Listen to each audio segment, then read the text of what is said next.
a holidaymaker who says he was injured by being forced to sit next to a man the size of Jonah Lomu on a British Airways flight, will today take his case to the Court of Appeal.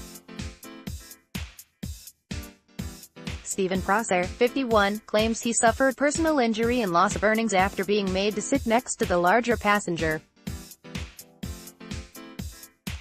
The 5 feet 3 inches man claims he was left with back problems following the 12-hour flight from Bangkok to Heathrow in January 2016. A Wales County Court judge dismissed his case against the airline in November, finding that Mr. Prosser had exaggerated the description of the other passenger. Pontypridd County Court District Judge Andrew Barcelo said Mr. Prosser may have exacerbated a degenerative spinal condition during the flight. Stephen Prosser claims sitting next to the overweight passenger injured his back. Image, Wales News Service. However, he could have just asked to swap seats with another passenger, the judge added.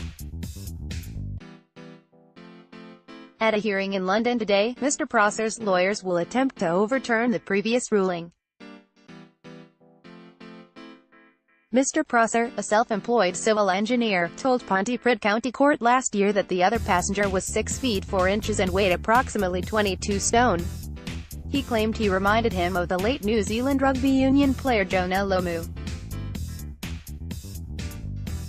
The late former New Zealand rugby player Jonah Lomu. Image, Getty. Mum's fury after airline worker mocks 5-year-old daughter's unusual name. Mr. Prosser said at the time, he was that large that he had to force his buttocks between the armrests of the seats. He sat with his knees wedged against the seat in front and the rest of his body was overspilling into my seat by some inches. Holidaymaker Stephen Prosser lost his earlier case against the airline. Image, Wales News Service. Mr. Prosser, from Pennygrug and Tony Pandy, South Wales, said the incident left him with a continual back spasm and an injury causing the sacroiliac joint at the bottom of his spine to dysfunction.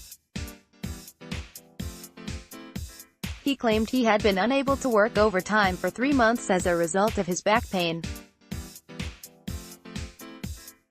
He alleged it had left him lacking energy, which had affected his relationship with his partner and forced him to give up mountain biking.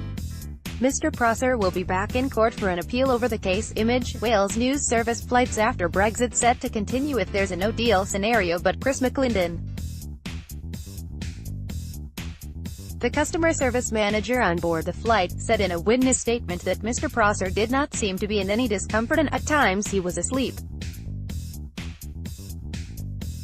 British Airways barrister Timothy Salisbury suggested Mr. Prosser's description of the other passenger as reminiscent of Lomu was a colourful explanation. In his ruling, Judge Barcelo said Mr. Prosser was articulate, intelligent and forthright. The judge added, he need only have explained to fellow passengers that he was finding the flight uncomfortable, rather than knowingly subject himself to an injurious event. Stephen Prosser said sitting next to the 23-stone man on a 12-hour flight hurt his back. Image, Wales News Service. First look at British Airways A319 painted in B livery. In my view, his statements were intended to increase the size of the claimed encroachment and to create an exaggerated picture, rather than a genuine account. I accept that the passenger in seat 37J was a large man, both in the sense that he was very tall, broad, and carried significant body weight. It is likely that there were occasions when, as a result of his size or his movements within his chair, that he did cause an inconvenience to Mr. Prosser. But I do not accept the suggestion that his size was such that Mr. Prosser was compelled to sit in an awkward way for the duration of the flight by virtue of him encroaching upon his seating area.